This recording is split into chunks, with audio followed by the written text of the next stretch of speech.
NIO becomes the official Expo vehicle. NIO opens a brand new NIO House. There's a new battery for NIOs. And NIO has just completed ET7 summer testing. And also, Xpeng P7 just had an autopilot crash. All this on today's episode of NIO Stock in the News. Before we get started, make sure to smash that like button and shock that YouTube algorithm, man. Not related to NIO, but Xpeng. Xpeng had its first P7 autopilot crash. It's the NGP. That's what they call their autopilot, NGP. And I'm gonna roll a clip here. You guys can see what it looks like. So this P7 did run into the semi-truck, and the semi-truck, what appears to have happened is the semi-truck had a protruding back end that was really low to the ground, and maybe the car wasn't able to sense that, so the car just ran straight in, and you can see the damage is really catastrophic. Luckily, the Xpeng owner did survive, but this does come to show that even though Xpeng is touted as the leading autopilot car company out of NIO and Li Auto and Xpeng is supposed to be the first. That's all we're going to talk about it. Next up, NIO becomes the official economic and trade expo vehicle that will be held in Changsha. So this is the second China-Africa trade expo. There will be 15 ES8s as traffic police and 15 ES8s used as reception vehicles. So this is really cool because this means that a lot of top businessmen in Africa, they're going to come over to do trade, and they're going to be riding in an ES8, and they'll be able to experience the car, and this really spreads global awareness, especially for the continent of Africa. Next up, NIO opens a brand new NIO House in Changsha. This is a beautiful NIO House in the province of Hunan. Words don't do it justice. Let's roll the clip.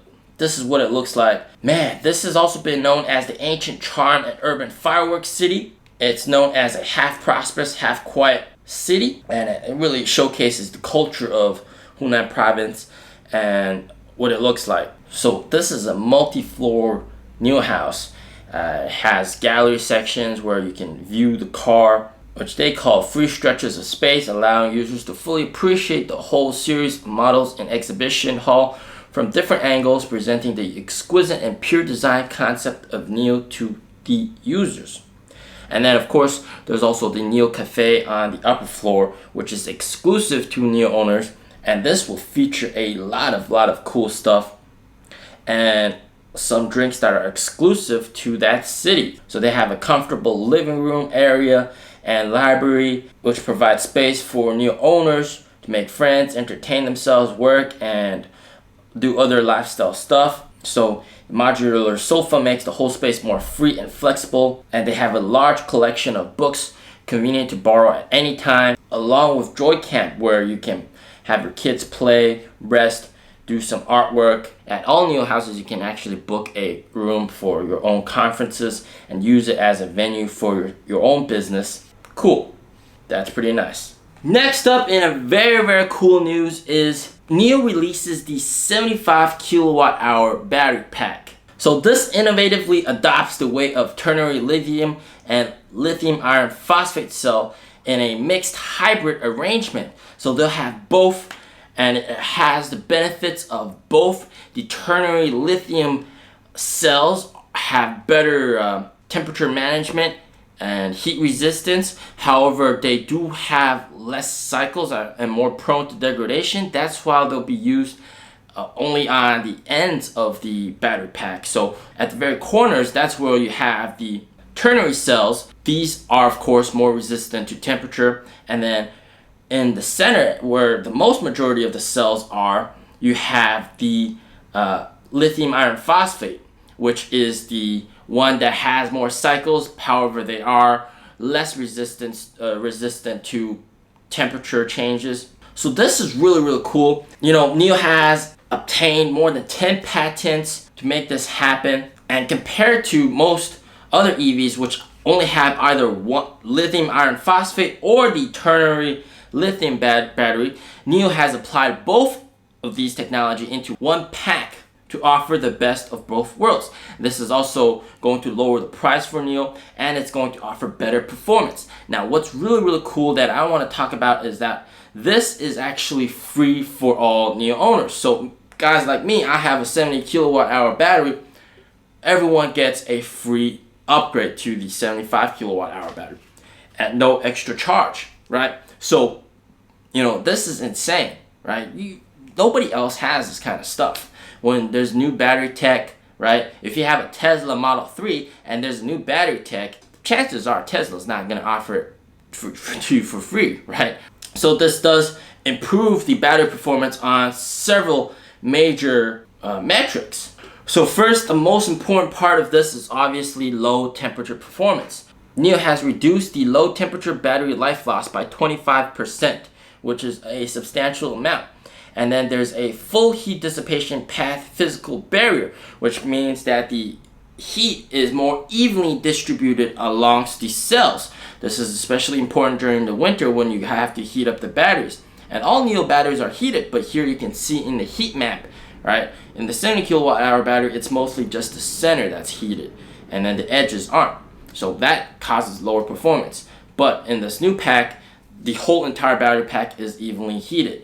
And then they also approved a lot of stuff like the SoC, the system on a chip, and then the processing and also the charging capability of the vehicle, of the battery. And they've been able to use data collected from previous NIO owners to improve the low temperature performance of the whole entire package and the charging speed, etc. And they're able to moderate the energy consumption of the battery pack. So even though this isn't like a massive upgrade, this is still pretty important for NIO owners, right? We have better winter performance for our NIOs, and also the most amazing part of this is, of course, it's free, right? So slowly, I believe the 70 kilowatt hour battery will be phased out, and I think the cells, however, will be recycled and repackaged into these 75 kilowatt hour batteries. Now these are a bit heavier, right? Even though they have the same form factor, all the batteries have the same form factor, they will be a little bit heavier. And starting today, right, all NIOs, if you want to buy a NIO, there is no longer the 70 kilowatt hour option. It's going to be the 75 kilowatt hour option. This is similar to how NIO used to have the 84 kilowatt hour option 2 years back for their NIOs, and then when they had better battery tech for the 70 kilowatt hour battery, they just made that the standard, and 84 was phased out. In the hottest news of the day, NIO ET7 summer testing has completed in the beautiful Hainan province in Sanya, which is the most southern part of China. It's very tropical. It's very hot over there, and they've done the hot temperature test for the performance of the ET7. A while back they did the low temperature test for the ET7 in New Zealand, and now they're doing it in Sanya. So I'm gonna roll the clip and check it out. They did multi-dimensional high temperature tests in Sanya, Hainan province. So this can validate that ET7 can perform under high temperature conditions. The stability of the thermal management system, including air conditioning, comfort calibration verification, battery thermal management system authentication, the limit driving conditions, the electrical drive system, cooling performance, etc. So these functions are closely related to the experience of car drivers and passengers, especially in summer and autumn when air conditioning is frequently used. It is worth mentioning that the test team also developed and tested a targeted thermal management system for the scenario where users used to staying in the car while charging, which not only ensures the charging speed but also gives consideration to the comfortable experience in the car. This test focused on the verification of the thermal management system is very important to the overall performance of the vehicle, although it is only a small part of the vehicle testing process, but it is about the user's most detailed experience. To this end, the engineering team conducted a number of detailed tests to optimize the thermal management system in detail, resulting in excellent vehicle performance and a comfortable and pleasant cockpit experience. Make sure to hit the bell and don't miss my next episode.